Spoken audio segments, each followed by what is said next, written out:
नमस्कार दोस्तों। थोड़ी सी तबीयत खराब है और इसीलिए आपकी क्लास में थोड़ी सी लेट होगी। तो चीज के लिए आपसे क्षमा चाहेंगे। अब जैसा कि आपकी परीक्षाएं सर पर है, हाल ही में UP police, SSC GD, RO, RO, इसके बाद यूपी ट्रिपल एससी में भी एक दो परीक्षाएं होनी है, जिसमें बीपीओ होती है परीक्षाएं। तो इन सब परीक्षाओं की तैयारी के लिए हिंदी एक महत्वपूर्ण आपका प्रभाग है। यहाँ से कई सारे प्रश्न पूछे जाते हैं, जैसे जीडी 20 प्रश्न, एसएससी जीडी 20 प्रश्न पूछे जाएंगे, यूपी पुलिस में 37 से 38 प्रश्न पूछे जाएंगे। विभिन्न भर्तियों में अलग अलग प्रश्नों की संख्या है और ये जो स्कोर है ये आपके सिलेक्शन में एक महत्वपूर्ण कारक रहेगा। तो इसी क्रम में दोस्तों आज शुरू करेंगे क्रिया। हिंदी वर्णमाला की और सेंटेंस में की यानी वाक्य निर्माण की जो सबसे महत्वपूर्ण इकाई है, उनमें से एक है क्रिया। ये क्या होता है? ऐसे शब्द जिनके द्वारा किसी काम का होना या करना या तो पाया जाता है या इनका बोध होता है, उन शब्दों को क्रिया कहते हैं। जैसे खाना पीना, आना जाना, रोना धोना, सोना गाना, हंसना नाचना, बैठना उठना, ये सारी क्या है? क्रियाएं। क्रिया मुख्य रूप से क्या होती है? एक शब्द होता है धातु। ये एक शब्द होता है धातु।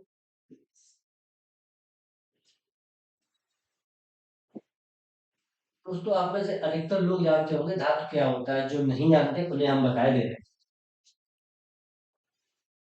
धातुएं वे मूल शब्द हैं जिनसे क्रिया का निर्माण होता है। सामान्यतः किसी भी धातु में न प्रत्यय लगाकर क्रिया का निर्माण होता है। जैसे उठ धातु है, इसमें हमने लगाया न प्रत्यय, अब क्या हुआ? उठना। जैसे पढ़ धातु है, पढ़, इसमें हमने लगाया प्रत्यय ना, क्या बन गया? पढ़ना। जैसे बैठ, इसमें हमने प्रत्यय लगाया ना, क्रिया क्या बन गई? बैठना।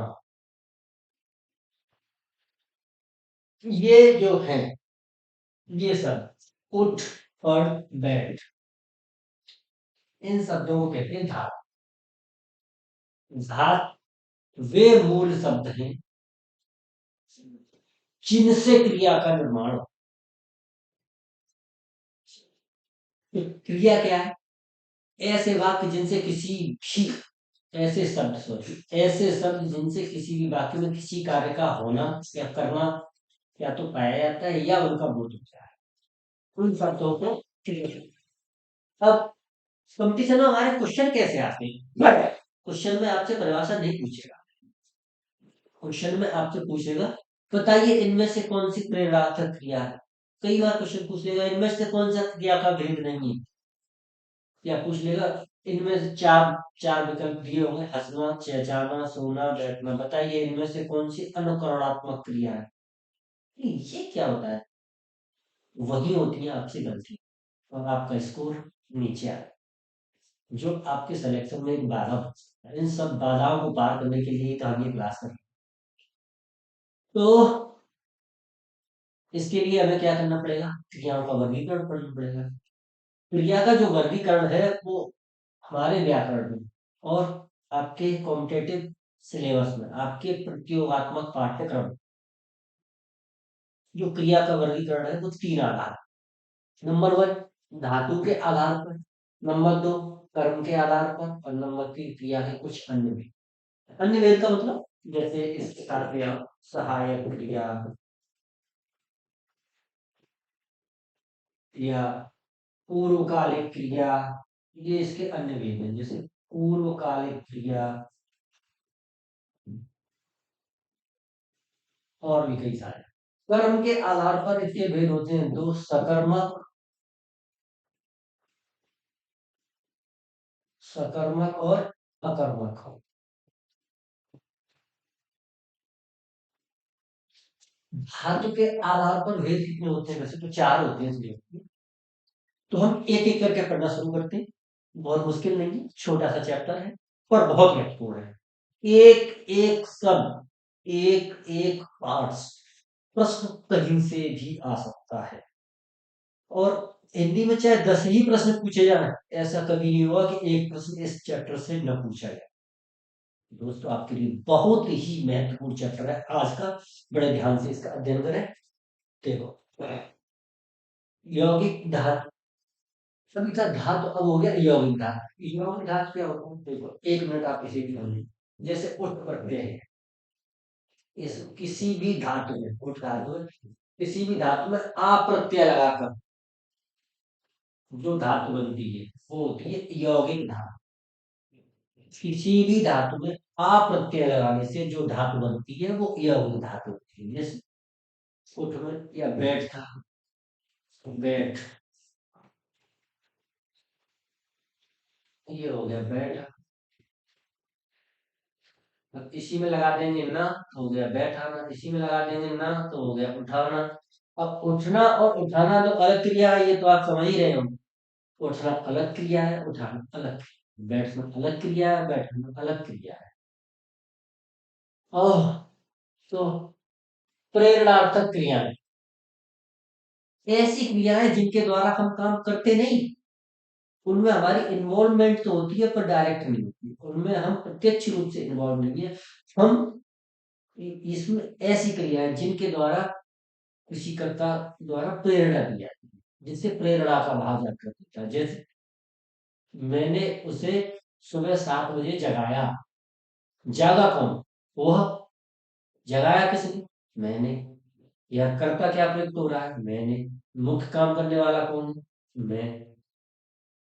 उसे जागने की प्रेरणा है, ऐसी प्रेरणा प्रक्रिया, जगाया, उठाया, बैठाया, सुलवाया। मैंने उस फंक्शन में 300 लोगों को खाना खिलवाया। मैंने अपने जन्मदिन की पार्टी पर 2 दोस्तों को दारू पिलवाई। मैंने इस मोहल्ले के सभी छोटे बच्चों को दवा पिलवाई। खिलवाना, पिलवाना, मतलब जिनसे प्रेरणा का भाव जागृत होता है वो होती है प्रेरणात्मक क्रियाएं। ऐसी कोई भी क्रिया जिनसे प्रेरणा का भाव जागृत होता है, आप उदाहरण से समझेंगे। जैसे सुनाना, जगाना, जागना अलग है, जगाना, घुमाना, जिनसे किसी की प्रेरणा का भाव जागृत हो, ये होती है प्रेरणा। इसके बाद संयुक्त या यौगिक क्रिया क्या होती है? कम से कम दो या दो से अधिक क्रियाओं को एक साथ मिलाकर हाइफन के माध्यम से जोड़ना और उन्हें एक क्रिया के रूप में प्रयोग में लाना। इतना मुश्किल नहीं है। किन्हीं कम से कम दो या इससे अधिक क्रियाओं को अ, एक साथ लिखना और उन्हें एक क्रिया के रूप में प्रयोग करना। जैसे आप उदाहरण से जल्दी समझते हैं। उठना, बैठना, या खाना पीना,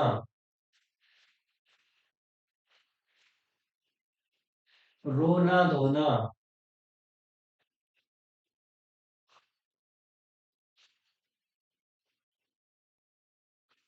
ऐसी जो क्रियाएं होती है एक साथ दो क्रियाओं को, वैसे उठना अलग क्रिया है, बैठना अलग क्रिया है, लेकिन जब हम सेंटेंस मेकिंग करेंगे, जब हम वाक्य निर्माण करेंगे, तो हम क्या करें?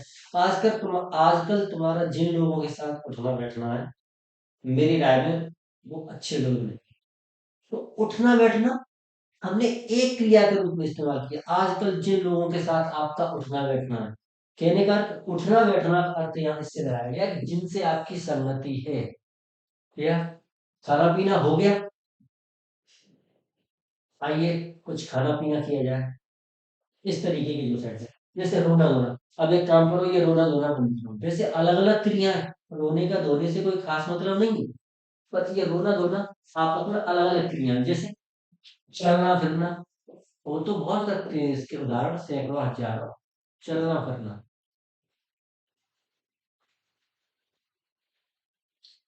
घूमना फिरना, ऐसे जो जो कम से कम दो क्रियाएं या दो से अधिक भी हो सकती है, हाइफन लगा एक क्रिया के रूप में जो प्रयुक्त होती है वो क्या होती है? संयुक्त क्रियाएं या यौगिक क्रियाएं।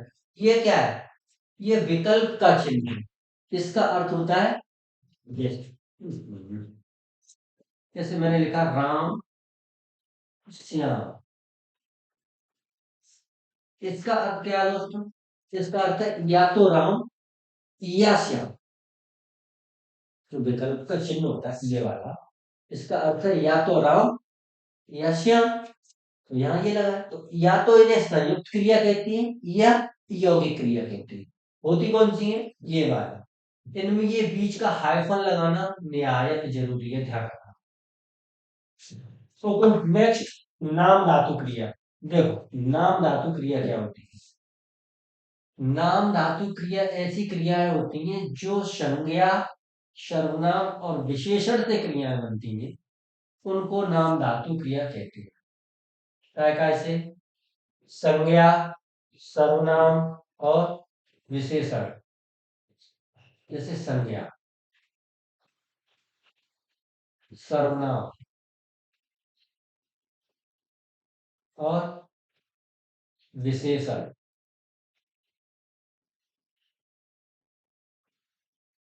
संज्ञा, सर्वनाम या विशेषण से बनने वाली क्रियाओं को नाम धातु क्रिया कहते हैं। कैसे? जैसे संज्ञा, हाथ क्या है? हाथ। हाथ क्या है? हाथ संज्ञा है। किसी भी व्यक्ति वस्तु या स्थान के नाम को या भाव के नाम को संज्ञा के, हाथ संज्ञा। हाथ से एक क्रिया बनी, हथियाना।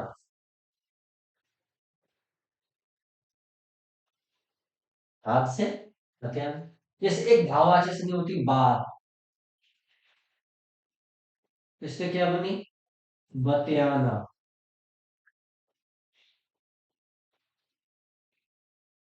है। हाँ, हाथ से हथियाना और हाथ से लतियाना। अरे, कुछ अच्छे शब्दों का इस्तेमाल किया है कुछ। हाँ नहीं नहीं, तो लतियाना क्रिया है, हिंदी की ही क्रिया है, लाभ से ही बनी हुई है, और वो भी आपकी नाम धातु क्रिया है। तो मुझे लगता है कि मुझे इस तरीके से इसके अलावा और भी बहुत सारे उदाहरण, ये जल्दी समझ में आता है। चल, सर्वनाम। देखो, सर्वनाम से कैसे बनती है क्रिया? जैसे एक सर्वनाम है अपना। अपना से क्या बन गया? अपनाना। ये कैसी क्रिया है? नाम धातु क्रिया। विशेषण जैसे शर्म। शर्म से क्या बन गया? शर्माना। जैसे एक शब्द होता है लंगड़ा, विशेषण ही तो है, इसी में जोड़ दिया ना, लंगड़ा। कहने का मतलब जो संज्ञा, जो क्रिया संज्ञा से बनती है, सर्वनाम से बनती है या विशेषण से बनती है। संज्ञा, सर्वनाम, विशेषण और क्रिया ये कैसे शब्द है? विकारी। इन्हें विकृत रूप में लिखा जा सकता है, तोड़ मरोड़ के। लड़का, लड़के, लड़की, लड़कियां, एक ही शब्द को कितने कितने तरीके से लिख सकते हो, सबके अर्थ अलग होते हैं, ये विकारी शब्द होते हैं। जो शब्द बदले ही नहीं जा सकते वो अविकारी होते हैं, तुम्हें कितनी बार बताया।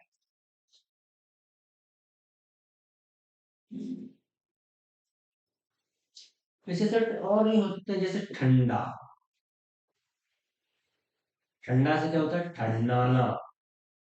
या जैसे गरम, गरम से गरमाना। ये क्या है? ये सभी आपकी नाम धातु क्रियाएं हैं। यूपी ट्रिपल एससी की कई परीक्षाओं में और यूपी पुलिस की परीक्षा के भी एक सेट में ये क्वेश्चन पूछा जा चुका है कि इनमें से क्या नाम धातु क्रिया है। बहुत महत्वपूर्ण चैप्टर है, ध्यान से पढ़ें। और इनके वर्गीकरण ही पूछे जाते हैं, कुछ और नहीं पूछा जाता। आपको केवल उतना ही बताया जा रहा है जो परीक्षा की दृष्टि से बेहद महत्वपूर्ण है। सिर्फ और सिर्फ वर्गीकरण ही पूछे जाते हैं। अब कौन सी रह गई आपकी? अनुकरणात्मक। अनुकरणात्मक।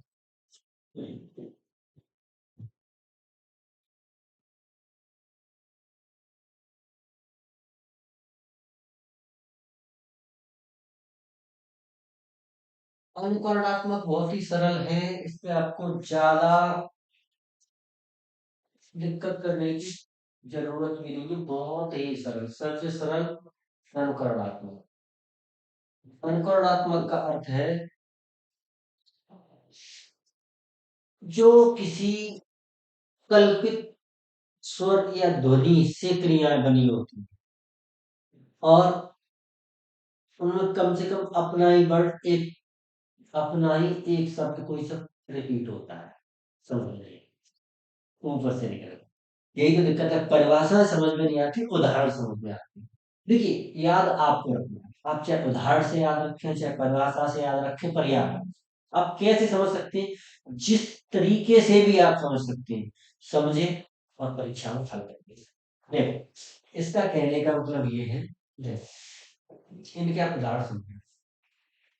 चह चहाना,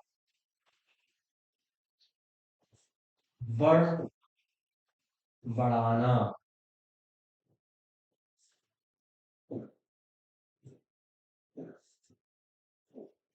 थप थपाना, ठक ठकाना,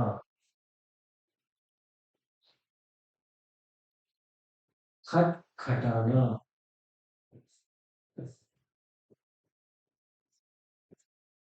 देखो, पहले तो क्या है, ये सब ऐसी ध्वनियां हैं जो कभी विशेष प्रकार से उत्पन्न होती है, से अचानक चिड़ियों को होता है। लेकिन सबसे बड़ी बात क्या है, अनुकरणात्मक क्रिया में ये जो वर्ण है वही वर्ण ये होगा, ये जो वर्ण है वही वर्ण ये होगा, ये जो वर्ण है वही वर्ण ये होगा, जो ये वर्ण है वही ये होगा, जो ये है वही ये होगा। समझ पा रहे? ठक ठकाना, ठक के बाद फिर ठक, थप थपाना, थप के बाद फिर थप, चह चहाना, चह के बाद फिर चह। और उसके साथ साथ ये दोनों कंडीशंस आपकी फॉलो करनी चाहिए। पहले तो ये कल्पित, ये मतलब ये ध्वनियां, ये सब क्या होती हैं, विशेष प्रकार की ध्वनियों की आवाज होती है, उनसे ही ये बनती है क्रिया। दूसरा, इनमें पहला वर्ड रिपीट होगा, चह चहाना, ठक ठकाना, बुध बुलाना,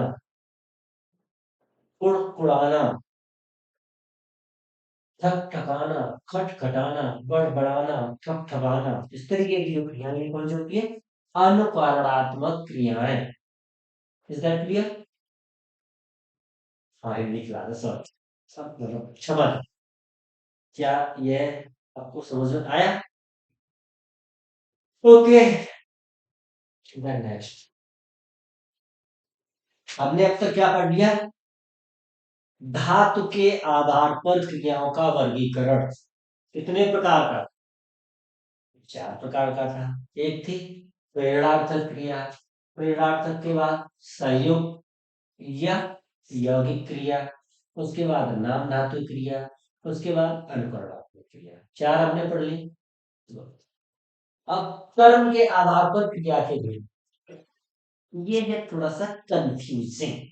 सबसे सरल है, दो लिखे ही, ये देख के याद आए सर ये क्या पढ़ा है, ये तो हम जाने।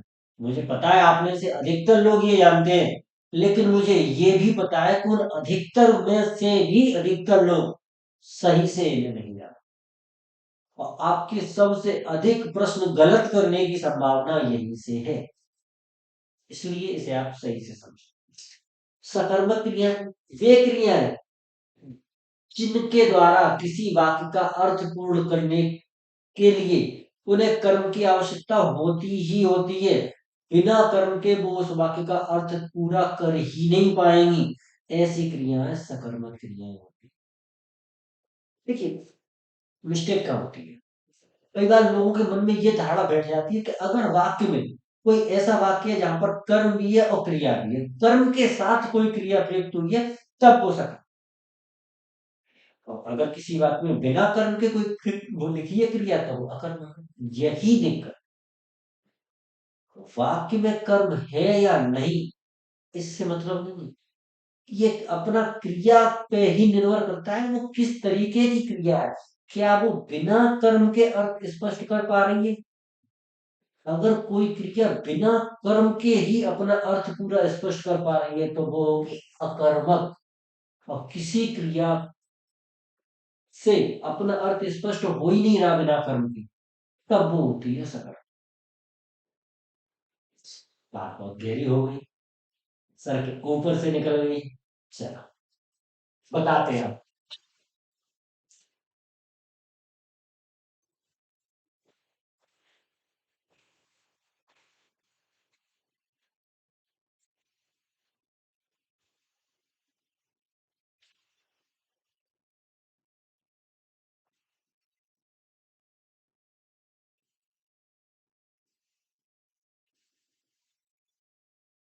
ये जैसे उदाहरण है कुछ।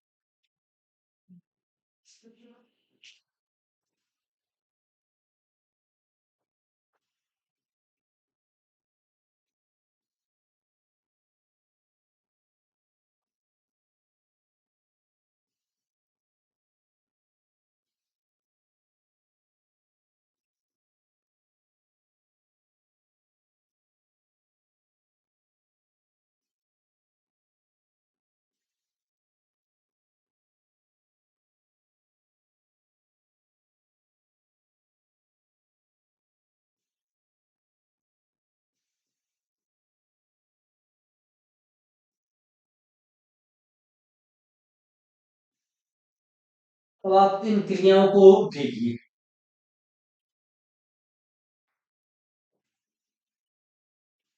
देखो, जैसे सकर्मक क्रिया है, मैंने लिखा खाना। तो आप इनसे वाक्य बना के देखिए। मैंने खा लिया, बात कंप्लीट नहीं हुआ, मजा नहीं आया। मैंने क्या खा लिया कुछ पता नहीं लगा। मैंने पी लिया, क्या? इस वाक्य को पूरा होने के लिए अगर इसका सही अर्थ हमें प्राप्त करना है तो कर्म की जरूरत है ही। जैसे ये बोला, मैं हंस रहा हूं। सेंटेंस खत्म। कर्म की जरूरत क्यों पड़ी? हंसना अपने आप में एक ऐसी क्रिया है, अकर्मक क्रिया है। मैंने कहा मैं हंस रहा हूं, सेंटेंस पूरा हो गया। आगे पीछे इसमें कुछ जोड़ने की जरूरत ही नहीं। मैंने कहा वह रो रही है, सेंटेंस पूरा हो गया। जागना, अब मैं जाग गया, बात पूरा। सोना, रवि सो रहा है, बात पूरा। तैरना, तुम तैर रहे हो, वह तैर रहा है, मैं तैर रहा हूँ, मैं तैर रहा था, बात पूरा। कुछ इसमें जोड़ना तो नहीं। इनमें जोड़ना, मैंने गाया, क्या? भजन गाया, राग गाया, गाना गाया। जिन क्रियाओं का अपना अर्थ पूरा करने के लिए कर्म की आवश्यकता होती है वे सकर्मक होती हैं। ऐसी क्रियाएं जिन्हें बिना किसी कर्म की सहायता से अपना अर्थ पूरा कर सकती हैं, अपने आप में ही परिपूर्ण है, वो अकर्मक होती है। क्लियर?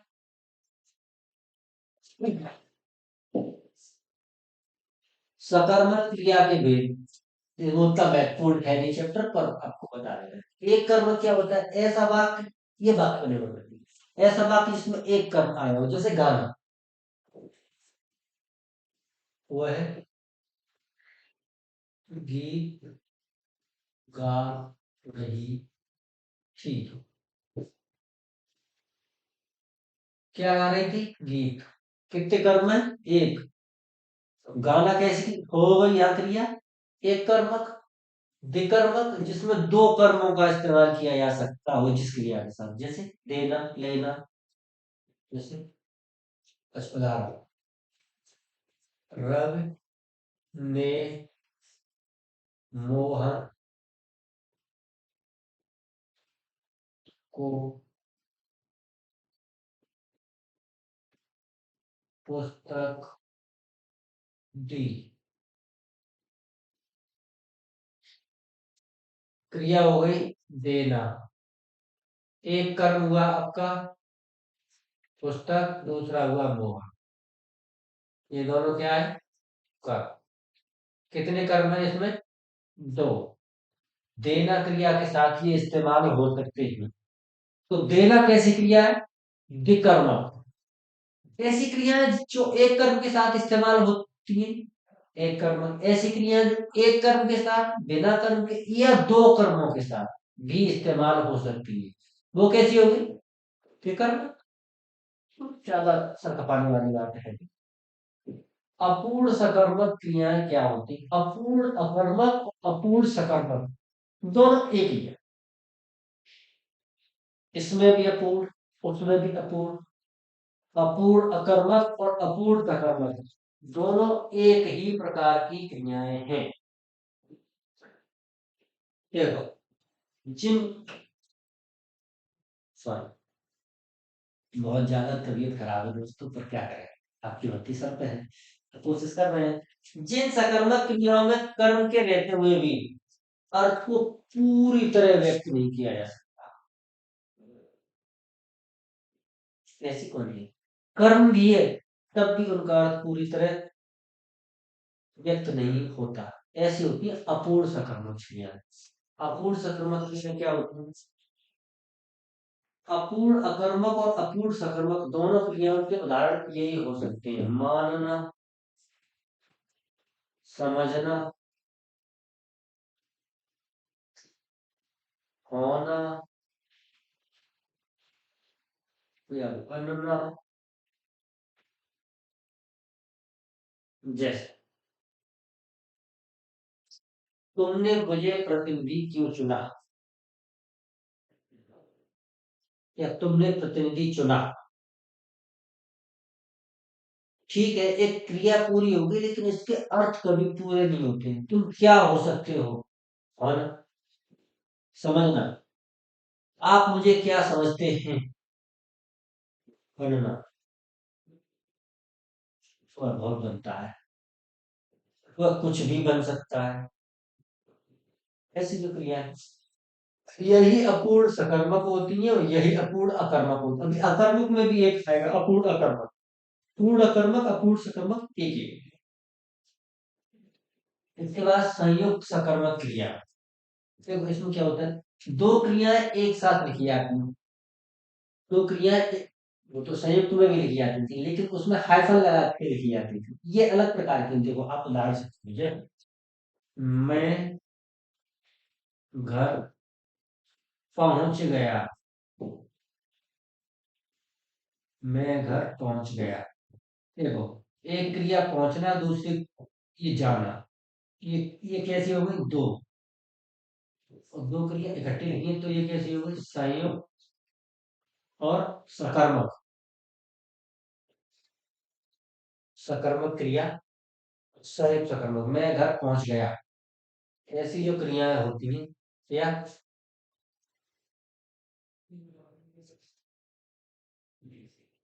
पहुंच जाना, खा लेना। लेना अलग क्रिया है, मैंने खाना खा लिया। खा और लेना, तो मोस्टली ये परफेक्ट टेंस में ही होती है, जिसे अंग्रेजी में परफेक्ट बोलते हैं, perfect tense. Present perfect, past perfect दोनों, और फ्यूचर परफेक्ट में ऐसे। इसके बाद अब आया आपका अकर्मक क्रिया के भी। सकर्मक हमने पढ़ ली थी, अब सबसे पहले तो आप रिपीट करके मुझे ये बताओ अकर्मक क्रियाएं क्या होती है। अरे, ये बोले थे आपको, हंसना, रोना, और मतलब सोना, तैरना, चलना फिरना, आना जाना, कैसे अकर्मक। तो ये स्थिति या अवस्था बोला अकर्मक क्रिया कौन सी होती है? जैसे कंटिन्यूअस ना हाल हो, इसका सीधा सा मतलब है कोई काम हो रहा है, उसमें गति नहीं हो रही। जैसे बच्ची रो रही है, उस, एक क्रिया तो हो रही है लेकिन बच्ची तो स्थायी, बच्ची रो रही है। और ये गति बोला तो, जैसे मैंने खरीद लिया, नहीं, वो है दिल्ली जा रहा है, वो दिल्ली जा रहा है, मतलब दिल्ली जा रहा है, अभी थोड़ी देर बाद यहाँ होगा, फिर यहाँ नहीं पहुंचेगा, यही ना। तो जिसमें गति का बोध हो रहा हो वो गति बोधक, जिसमें स्थिति वहां की वही का बोध हो रहा हो वो स्थिति बोधक, और अपूर्ण कर्मक अपूर्ण सकर्मक तो एक ही होती है। जैसे मानना, समझना, चुनना, बुनना, होना, बनना, ये सॉरी बनना नहीं, बनना। ऐसी जो क्रियाएं होती हैं, ये अपूर्ण अकर्मक और अपूर्ण सकर्मक, अपूर्ण सकर्मक भी यही है, अपूर्ण अकर्मक भी है। ये ना तो कर्म के साथ पूर्ण, ना बिना कर्म के साथ, अपूर्ण ही रह जाते हैं इसमें। अब बात आई क्रिया के अन्य भेद। यहाँ से प्रश्न आते हैं, लेकिन वाक्य निर्माण के लिए ये बहुत जरूरी है। प्रश्न एक बार को नहीं भी आया तब भी उतना नहीं है, पर ये वाक्य निर्माण आते हैं यहाँ से प्रश्न। यहाँ से क्रियार्थक, अनेकार्थक और नामबोधक क्रिया पूछी आती है, पूर्वकालिक भी पूछी गई क्रिया आती है, प्रश्न भी आते हैं उससे। पर ये वाक्य निर्माण के लिए बहुत महत्वपूर्ण है। तो क्रिया क्या होती है? जिन शब्दों से किसी वाक्य में लिंग, वचन और काल का निर्धारण होता है, वे सहायक क्रियाएं होती है। लिंग, वचन और काल का निर्धारण जिन वाक्यों से होता है, वे सहायक क्रियाएं होती है। मजा नहीं आ सके। चलो अभी देखते हैं। जैसे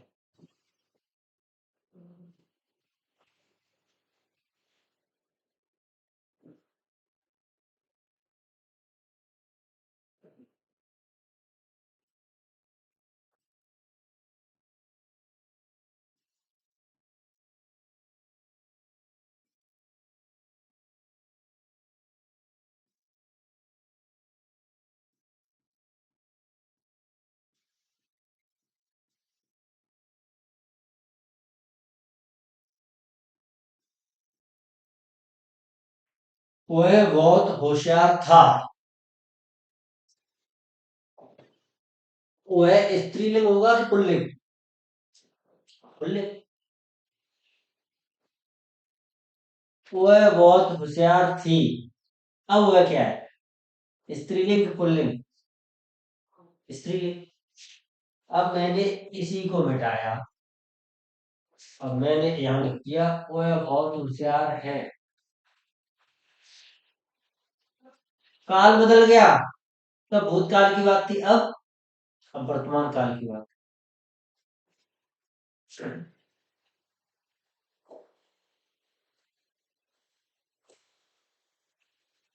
ऐसे सब जिनसे लिंग, वचन और काल का निर्धारण होता है, वे सहायक क्रिया कहलाती हैं। और जैसे मैं आपको बता दूं सहायक क्रिया क्या होती है। था, थी, थे, है, हूं, हो, गा, घी, घी, ये जो होती हैं, ये होती है सहायक क्रिया। अंग्रेजी में हेल्पिंग वर्ब आपने खूब पढ़ी होगी, is, am, are, was, verb, will, वही वाली ये सहायक क्रियाएं होती हैं। ये क्रियाएं क्रिया की सहायता करती हैं, इसीलिए इन्हें सहायक क्रिया कहते हैं। सहायता करती हैं उनके लिंग, वचन और काल के निर्धारण। पूर्वकालिक क्रिया क्या होती है दोस्तों? ऐसी क्रिया जो अभी से पहले ही हो चुकी है। बात हम अभी कर रहे हैं और क्रिया पहले हो चुकी है, वो होती है पूर्वकालिक क्रिया। उदाहरण जैसे वह भोजन करके सो गया।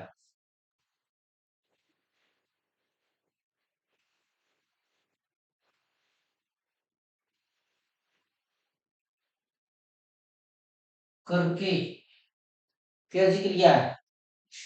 पूर्वकालिक क्रिया है। वह भोजन करके सो गया।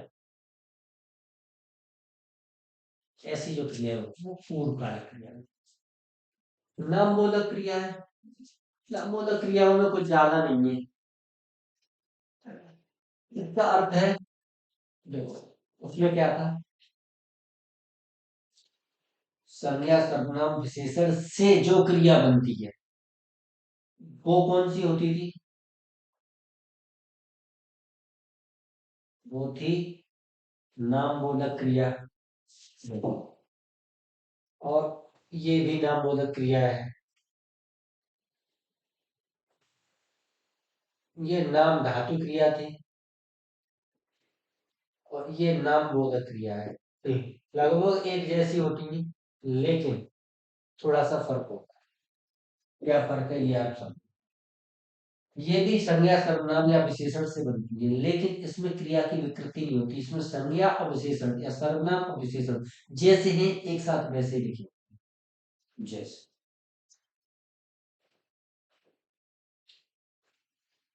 दुखी होना,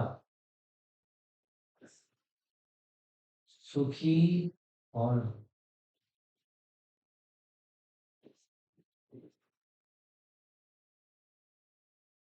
या पानी खोलना।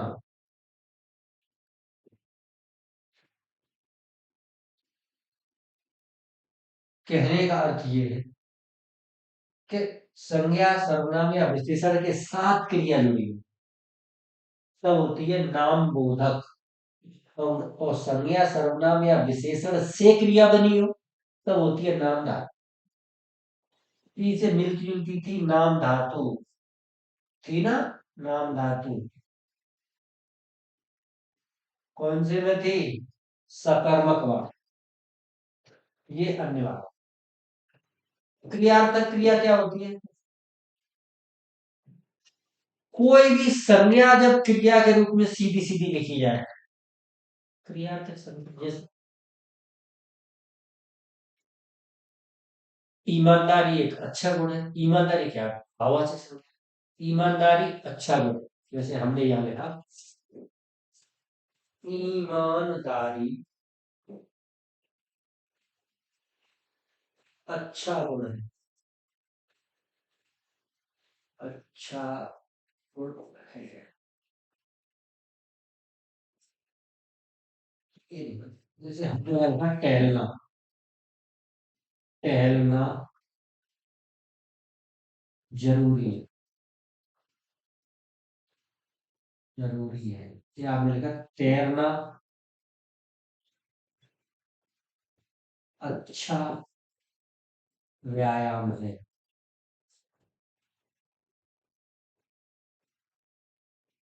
इस तरीके ये क्रियाएं जब कर्ता का काम करने लगी तब उन्हें कहते हैं क्रियार्थक क्रिया। कोई क्रिया जब कर्ता का काम करने लगे तो उसे कहते हैं क्रियार्थक क्रिया। और अनेकार्थक क्रियाएं क्या होती हैं? देखो, अनेकार्थक क्रियाओं का मतलब है ऐसी क्रिया जिसके अनेक अर्थ निकलते हैं, एक से ज्यादा अर्थ। से बहुत सारे शब्द जैसे खाना। देखो मैंने यहाँ तीन वाला लिखी।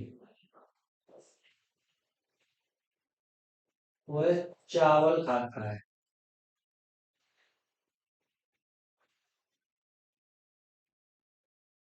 दूसरा लिखा वह मार खाता।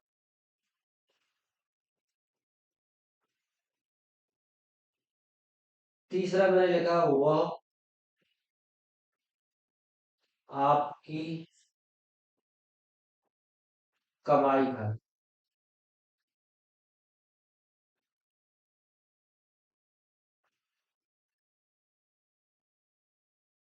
चौथा लिखा वह है अपनी मित्रों का सिर खाता।